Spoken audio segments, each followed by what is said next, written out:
ওমর এমন একজন শাসক ছিলেন, আমার দিকে তাকান, ওমর এমন একজন শাসক ছিলেন সারা পৃথিবী ওমর তার নিজের পায়ের নিচে মনে করতেন। ওমর এই সারা পৃথিবীর অর্ধজাহানের খলিফা ছিলেন একটা মাত্র কারণে, উনি দিনের বেলা ঘুমাইতেন, রাতের বেলা কোনোদিন ঘুমাইতেন না। টর্চ লাইট নিয়ে সারাটা রাত্র ঘুরতেন, কোন প্রজা কোন অবস্থায় আছেন মারহাবা বলতে পারলেন না? কোন প্রজা কি অবস্থায় আছে প্রতিটা রাত্রে ঘুরতেন। আজকে উনি টর্চ লাইট দিয়ে যখন ঘুরতেছে, হঠাৎ করে দেখে মক্কা মদিনার থেকে 22 কিলোমিটার দূরে একটা বস্তির মধ্যে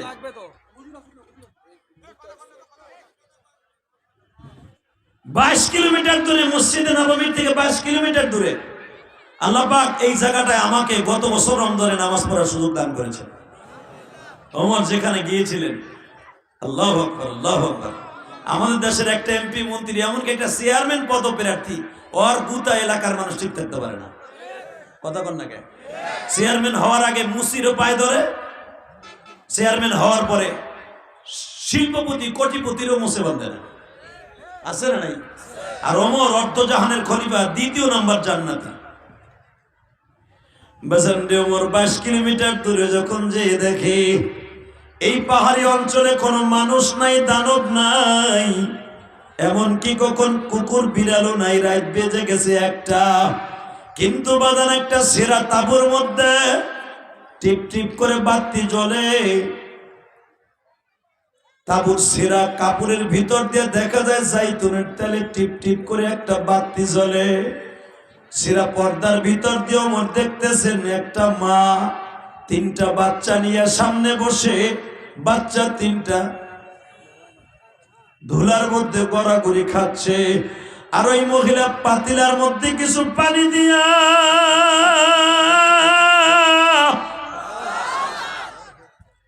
কি জানো জ্বালাইতেছে, পানির ভাপ উঠতেছে।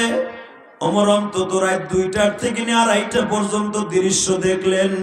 বাচ্চা 2টা কাঁদে আর বলে, মা গো মা, কবে তোমার পাক শেষ হবে, কবে খামু ঘুমা? ওমর বলে, মহিলার এত সময় লাগেনি একটা পাক চুলার থেকে নামাইতে, 2.5 ঘন্টা হয়ে গেল, পানি শুধু মহিলা দেয়, পানির ভাপ উঠে, কিন্তু পাতিলা চুলার থেকে নামায় না। ওমর বাধ্য হইয়া ওই তাঁবুর সেরা জায়গা দিয়া ডাক দিলেন, আপনারা কারা গো? তাঁবুর মধ্যে বাচ্চাগুলা কান্দে। 2.5 ঘন্টা আপনি শুধু চুলার মধ্যে পাতিলা দিয়া জাল দিতেছেন, বাচ্চাগুলার প্রতি কি আপনার একটু খেয়াল নাই? এই কথাটা বলতে দেরি আছে, তাঁবুর মধ্যে থেকে একটা মহিলা আওয়াজ দিছে, খাবার কোথার থেকে দিব? সন্ধ্যার থেকে নিয়ে আমি হাড়ি চুলার উপরে দিয়ে জাল দিচ্ছি, হাড়ির মধ্যে তো খাবার নাই, কয়েকটা পাথরের টুকরা আছে। ও আমার যুবক ভাইরা, শুধু দিলটা নরম করে আমার মাওলার দেখায় দিবা। যখন বলেছে হাড়ির মধ্যে শুধু কয়েক টুকরা পাথর আছে, আমি পাথর পানি দিয়ে জাল দিচ্ছি গো। হযরত ওমর আশ্চর্য হয়ে গেলেন, ভিতরের থেকে ডাক দিছে, মা গো, আসলে পাতিলের মধ্যে পাথর দিয়ে কেন জাল দিচ্ছেন? মহিলা বলে, তুমি কোন দেশের মানুষ আমি জানি না, আমি এখানে বসে 3টা সন্তান নিয়ে কষ্টে আছি। আমার স্বামী মুহাম্মদুর রাসূলুল্লাহ সাল্লাল্লাহু আলাইহি ওয়াসাল্লামের সাথে হুনাইনের মাঠে যুদ্ধে যাইয়া শহীদ হয়ে গেছে।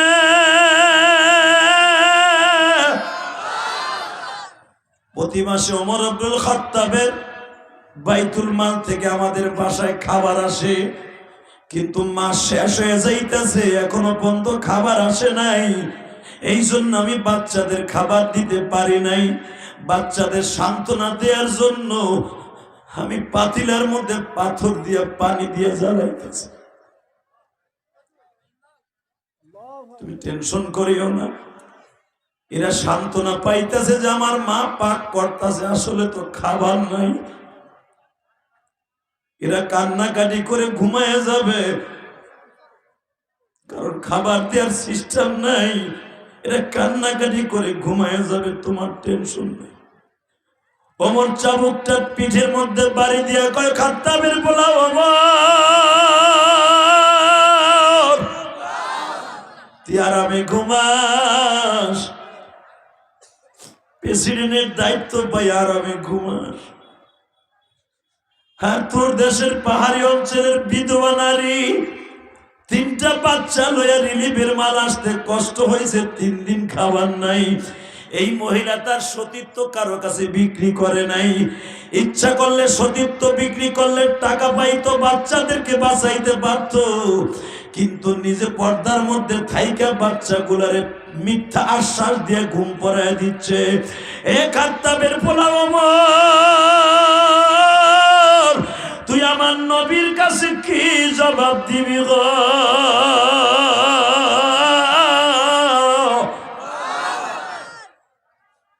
তুই আমার আল্লাহর কাছে কি জবাব দিবি? হযরত ওমর অতি দ্রুত ঘোড়া চালাইলেন। ফজরের আগ দিয়া মাত্র 20 থেকে 25 মিনিট আগে ওমর মাথার মধ্যে জাইতুন তেল খাবার নিয়ে মহিলার তাঁবুর কাছে ফেলে দিয়া বাচ্চা দুটারে ডাক দিয়ে বলে, তোমার আম্মাকে বলো এগুলো পাকায় দিতে। আরো জোরে বল, তোমার আম্মাকে বলো পাকায় দিতে। বিশ্বাস করেন, এটা কোনো বানানো গল্প নয়। এখন কানবেন, গুনাহ করতে লাগবে 60 বছর 70 বছর, আর আমার আল্লাহর মাফ করতে লাগবে মাত্র 1 সেকেন্ড টাইম। জীবনে কত গুনাহ করছেন আমি জানি না। আমি মুসাফির ওয়াদা করে গেলাম, আজকে আসরের নামাজের পরে কিশোরগঞ্জের জমিনে বসে রংপুরে শুধু একটা কথা বলবেন, এই জমিনের মালিক কে? হ্যাঁ যুবক ভাই, পৃথিবীতে একটা মা সন্তানদের বাঁচাবার জন্য দেখ কি করে। হযরত ওমরের খাবারগুলা মহিলা তাড়াতাড়ি খামির করে রুটি বানিয়ে বাচ্চাগুলার হাতে দিয়ে ওমর বলে, তোমার 2টা বাচ্চা আমার কাছে দেও মা। একটা বাচ্চাকে ডাইন উড়াতে বসাইছে, আর একটা বাচ্চাকে এই পাশের রানে বসাইছে। বসায় ডাক দিছে, মা গো, আমি তোমার বাচ্চাদেরকে নিজে হালুয়া দিয়ে খাওয়ায় দেই। মারহাবা বলেন। হযরত ওমর বলেন, হালুয়া পাকানো হয়েছে? কয় হ্যাঁ। রুটি বানানো হয়েছে? কয় হ্যাঁ। তুমি বাকি কাজ করো, আমি তোমার বাচ্চাদের 2টা খাওয়ায় দেই।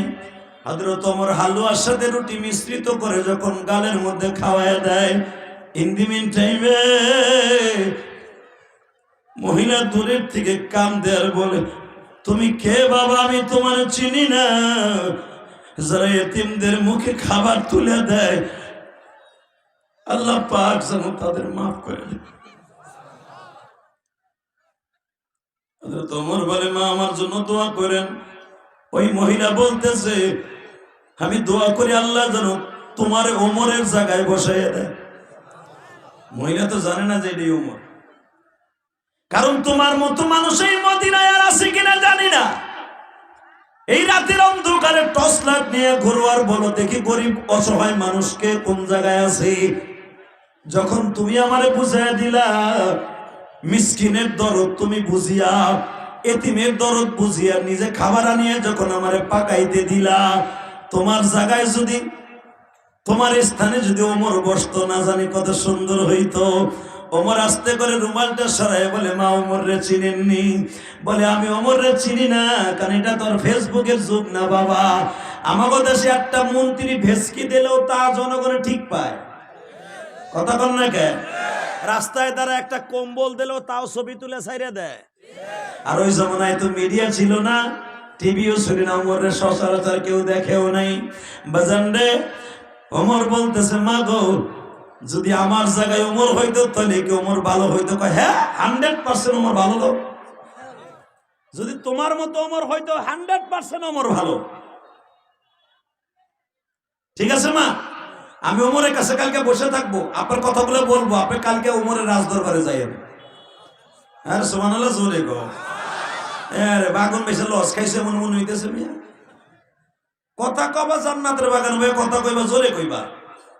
এই ও হযরত ওমর যখন বললেন আগামী কালকে তুমি ওমরের দপ্তরে যাইও, আমি তোমার কাজা হাজার পুরা করার জন্য যা কিছু দরকার আমি দিয়ে দিব, ওমরে বুঝাইয়া কমে। মহিলা ছেলে তিনটারে সাথে লইয়া বলে আমি যাবো কেমনে বাবা, আমার তো কোনো সওয়ারি নাই, গাড়িও নাই। ওমর বললেন আমি তোমার লেগে একটা গাড়িও থুয়ে গেলাম, এই গাড়িতে চড়ে যাইও, আগামীকালকে ওমরের দপ্তর থেকে 2 জন পুলিশ পাঠাই দিব। বাজারে 2 জন লোক দেখে, বেলা 10টার সময় গাড়ি নিয়ে হাজির 2টা পুলিশ। এই ঘরের মহিলা কয় গো, আপনাদের নেয়ার জন্য খলিফাতুল মুসলিমিন আমাদের পাঠাইছে। তাহলে কই লোকটা ওমরের কাছে যে বলছে সবকিছু, হ্যাঁ গাড়িতে চলে চলছে। বড় বাচ্চাটার বয়স ছিল 14 বছর, মেজে বাচ্চাটার বয়স 6 বছর, ছোট্ট বাচ্চাটার বয়স বাবা মাত্র 2 বছরের ছোট, 4 বছর। এই বাচ্চাটারে পেটে রাইখা বিশ্ব নবীর সাথে যুদ্ধে ময়দানে যাইয়া স্বামী মারা গেছে। আল্লাহু আকবার বলতে পারেন? হযরত আবু বকর 2 বছর ক্ষমতায় ছিলেন, এরপরে ওমর আসছে। এই বাচ্চাটার বয়স এখন 4 বছরের উপরে। 14 বছরের বাচ্চাটা দৌড়ে যায়, আম্মা আম্মা আম্মা ওম্মা, কি কালকে যে আমাকে 2 বাইরে কোলে করে খাওয়াইছে না মা, ওই লোকটাই তো ওমরের চেয়ারে বসা। আমি আর রাজি করব না। এসরে কও কিশোরগঞ্জের মানুষ আর আমি গোপালগঞ্জের মানুষ, আমি তো জানতাম কিশোরগঞ্জের মানুষের শক্তি আছে। এবার একটা আওয়াজ হবে, ও মা মা, কালকে যে আমাকে 2 বাইরে কোলে করে খাওয়ান দিছে না মা, ওই লোকটাই হইতাছে চেয়ারে বসা, ওমরের চেয়ারে। আরো জোরে কন, আরো জোরে বলেন। যখন বলছো ওমরের চেয়ারে বসা, কস কি? হ মা, শর্ত দিই। ধাক্কা দিয়ে দেখে ওমর রিলিফের মাল বন্টন করতেছে। মহিলারে ডাক দিয়ে বলে, তুমি কি দেখতেছো মা? আমার দিক তাকাইয়া বলে, আমি দেখতেছি গতকালকার ওমর আর আজকের ওমর এক কিনা। ওমর বলে, মা গো, গতকালকে রাত্রের ওমর আর এখনের ওমর ঠিকই আছে মা। ও মা, আমি তোমার কাছে 1000 জনতার সামনে মাপ চাইলাম গো মা, আমি তোমার বাচ্চাগুলার খবর লইতে পারি। বাজান, আমি আপনাদের 2টা পাও ধরে বলে দিয়ে যাই, এই মিসকিন ফাউন্ডেশন আমাদের যাদের মোটামুটি টাকা পয়সা আছে, গরিবের খবর নেওয়ার দরকার আছে না নাই? জোরে বলেন, আছে না নাই? এই সংগঠন যারা চালায় গো বাবা, এদের পাশে তোমরা দাঁড়াইবা। এই যে বৃদ্ধাশ্রম টাকা বনানীতে আমি গুনাহগার, গত রমজানের আগে গেছিলাম বাজানটা। আমি যখন বৃদ্ধাশ্রমে গেলাম, যাইয়া দেখি বড় বড় বড় বড় শিল্পপতিদের মা বাবা বৃদ্ধাশ্রমে। বৃদ্ধাশ্রমের মালিক আমারে বারবার বলতেছে, জেহাদি ভাই আপনার ওয়াজে কাজে লাগবে। এই যে মহিলাটা দেখতেছেন, একজন জজ সাহেব, অবসরপ্রাপ্ত জজ সাহেবের মা। আমি তারে জিজ্ঞেস করছি, মা আপনি আমার কাছে কি চান? ওই মা বলে, আমি কিচ্ছু চাই না বাবা, তুমি শুধু আমার পোলাটারে মাঝে মাঝে আমার দেখাইবে। শুধু আপনাদের 2টা পাও ধরে বলে গেছি, যুবক যাদের মা বাবা দুনিয়া বেঁচে আছে, কোনোদিন কষ্ট দিস না, বৃদ্ধাশ্রমে রাখিস না, কোনোদিন এতিম মিসকিনের প্রতি খারাপ ধারণা করিস না। আল্লাহ কবুল করুক, জোরে বলেন আমিন। আমি ইলিয়াসুর রহমান জেহাদি। তোমরা আমার ওয়াজ ইউটিউবে শুনছো, অনেকে ইউটিউবে শুনে কাঁদছো, বাস্তবে বয়ে বয়ে কান্দো। এই কান্দনের পিছনে একটা মাত্র উদ্দেশ্য, আমি ইলিয়াসুর রহমান জেহাদি 12 বছর বয়সে মা হারাইছি। আমার জীবনে আমার অধিকাংশ ওয়াজের টাকাগুলো সব এতিম মিসকিনের পিছনে খরচ হয়। আমি 4 কোটি টাকা খরচ করে একটা মসজিদ বানাইছি, 4 কোটি। এই যে আতিকের কাছে জিজ্ঞেস করবেন, 4 কোটি টাকা খরচ করে মসজিদ বানাইছি, শুধু একমাত্র আমার মায়ের কবরটা জান্নাতের টুকরা বানাবার জন্য। বাবা, আমি আপনাদের 2টা পাও ধরে বলছি, 30টা সেকেন্ড আমার সাথে একটা ওয়াদা দিবেন। এই এতিম মিসকিনের পাশে দাঁড়াইবার আমাদের দরকার আছে না নাই? আমার ফোনটা নাও। এই যদি এতিম মিসকিনের পাশে দাঁড়াবার জন্য আমাদের কখনো সুযোগ আসে, আপনি সুযোগ করে দিয়ে রাজি আছেন না? এই কিশোরগঞ্জের মানুষ রাজি আছেন না? শুধু আমার সাথে একটা ওয়াদা দিবেন, এই ইতিম মিসকিন যারা আছে, এই মিসকিন ফাউন্ডেশন, এটা নামটা শুনেই তো আমার ভালো লাগছে। এই যারা বিত্তশালী আছেন, ইলিয়াসুর রহমান জিহাদি কোটি কোটি টাকা খরচ করে তার মায়ের কবর আযাব ফিরাবার জন্য যদি একটা মসজিদ আর এতিমখানা বানাইতে পারি, আমি আপনাদের কিশোরগঞ্জের জমিনে বলে গেলাম, জীবনের বিনিময় হলো আপনারা কিছু না কিছু দিয়া এতিম সহদের সহযোগিতা করবেন। রাজি আছেন না নাই? সবাই রাজি আছেন? আমি বলবো, আমি আপনার দুইটা পাও দরকার হয় পাও ধরবো। এমন কোন বন্ধু কি এখানে আছেন? 30টা বন্ধু আমি চাবো, 30টা বন্ধু, 30 জন বন্ধু যদি আমি পাই, আল্লাহ যেন আপনার মাকে কবরটা জান্নাতের টুকরা বানান দেন। প্রথম কোন বন্ধু এখানে আছেন কি? হুজুর আমার জনম দুঃখিনী মায়ের জন্য, বাবার জন্য